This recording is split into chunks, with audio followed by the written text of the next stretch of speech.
साथियों, कांग्रेस कभी भी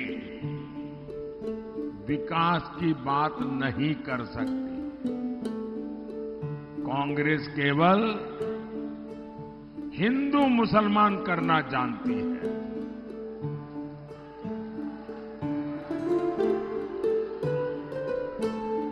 इनके लिए विकास का मतलब है सिर्फ उन लोगों का विकास जो उन्हें वोट देते हैं। कांग्रेस किस कदर हिंदू मुसलमान करती रहती है और मैं लगातार इसको एक्सपोज करता हूं। और जब मैं इनकी ये सारी बेईमानी बाहर लाता हूं तो इनको जो इकोसिस्टम है वो चिल्लाने लगता है, बोले मोदी हिंदू मुसलमान लाए। अरे मोदी तो ये जो हिंदू मुसलमान के नाम पर देश को तोड़ने वाले लोग हैं ना, उनका कच्चा चिट्ठा खोल रहा है।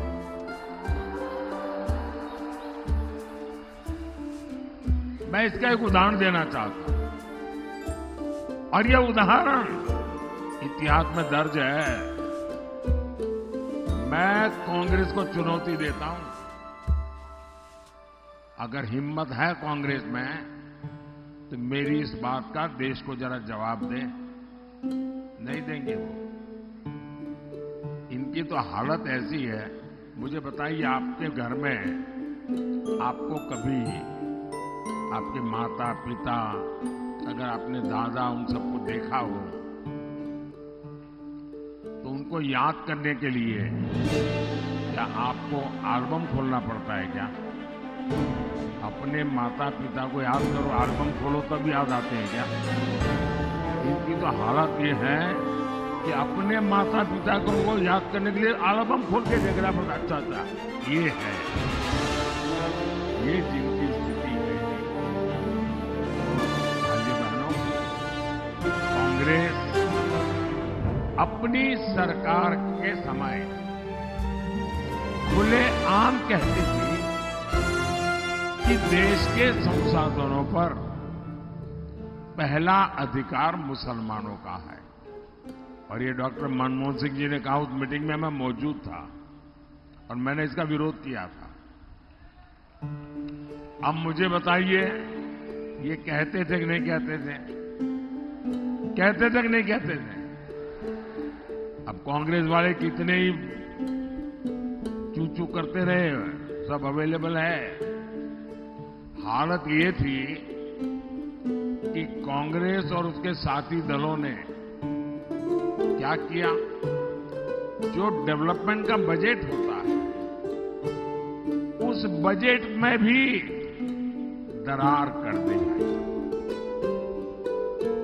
उसमें भी बंटवारा करने के लिए सोचा। और उन्होंने कहा अब बजट होगा हिंदू बजट, मुस्लिम बजट। ये इन्होंने सोचा था। क्या ये मेरा देश ऐसे चलेगा क्या? और कांग्रेस चाहती थी कि 15% बजट मुसलमानों के लिए अलग से आवंटित हो जाए। भाइयों बहनों, आप सबसे मैं पूछना चाहता हूं, अब उनको धर्म के नाम पर देश बनाना था, बना दिया। कांग्रेस की मजबूरी थी, दे दिया। अब आप कहोगे कि हिंदू बजट, मुस्लिम बजट, क्या ये देश का भला करेगा क्या? जरा हाथ ऊपर करके पूरी ताकत से बताओ कि मेरी बात समझते हो। क्या इस देश का बजट हिंदू बजट, मुस्लिम बजट ऐसा हो सकता है क्या? हिंदू के लिए इतना, मुसलमान के लिए इतना हो सकता है क्या? ये पाप कांग्रेस पार्टी कर रही थी। और मुझे याद है, तब मैं गुजरात का मुख्यमंत्री था। मैंने इसका सबसे पहले विरोध किया था। कांग्रेस और इंडिया अलायंस अगर सत्ता में आए तो ये ही करने वाले हैं। क्या हमें देश को एक रखना है कि नहीं है? हर हिंदुस्तानी एक है, ये जरूरी है कि नहीं है? क्या हिंदुस्तानियों को बांटना अच्छी चीज है क्या? मैं आपसे फिर एक बार पूछता हूं, क्या ऐसे लोगों को सिर्फ यहां नहीं, पूरे महाराष्ट्र में एक भी सीट जीतनी देनी चाहिए क्या? एक भी पोलिंग बूथ पे उनका नंबर लगना चाहिए क्या? और मैं महाराष्ट्र के लोगों को बधाई देता हूं, पहले 4 चरण में उन्होंने ये इंडी अगाड़ी को चारों कोने चित्त कर दिया है। साथियों, आज भी इंडी अगाड़ी और कांग्रेस के शहजादे तुष्टीकरण का वही पुराना खेल खेल रहे हैं। इन लोगों की नजर अब एससी, एसटी, ओबीसी के आरक्षण पर है और उन्होंने प्रयोग शुरू कर दिया है। कर्नाटका ये उनकी लेबोरेटरी बनाई है। कर्नाटका में उन्होंने क्या किया? सरकार में आने के बाद रातों रात कर्नाटका में जितने मुसलमान थे, रातों रात एक हुक्म निकाला कि सारे मुसलमान ओबीसी है। रातों रात सब मुसलमान को ओबीसी बना दिया और ओबीसी का आरक्षण का जो कोटा था उसकी बहुत बड़ी लूट उन्होंने उनको दे दी, टुकड़े कर दिए। और आरक्षण की यही लूट कांग्रेस पार्टी पूरे देश में करना चाहती है। आप मुझे बताइए, ये एससी, एसटी, ओबीसी का आरक्षण के टुकड़े करके वो किसको देंगे? किसको देंगे? वही खेल करेंगे।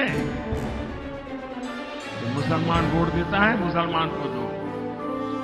जिनसे ये वोट जिहाद करवाने की बात कर रहे हैं, आप मुझे बताइए,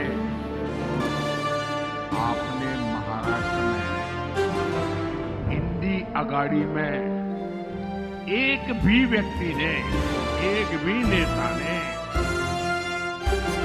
इसका विरोध करते किसी को सुना है क्या? चुप बैठ गए।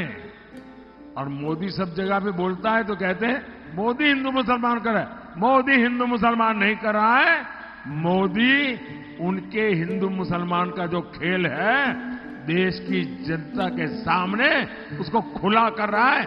और मुझे बताइए, एक कर्तव्य मुझे करना चाहिए कि नहीं करना चाहिए? क्या मुझे चुप रहना चाहिए? क्या मेरी छवि के लिए मुझे देश को तोड़ने देना चाहिए क्या? मेरे लिए मेरी छवि से ज्यादा मेरे हिंदुस्तान की एकता मेरे लिए प्राथमिकता है।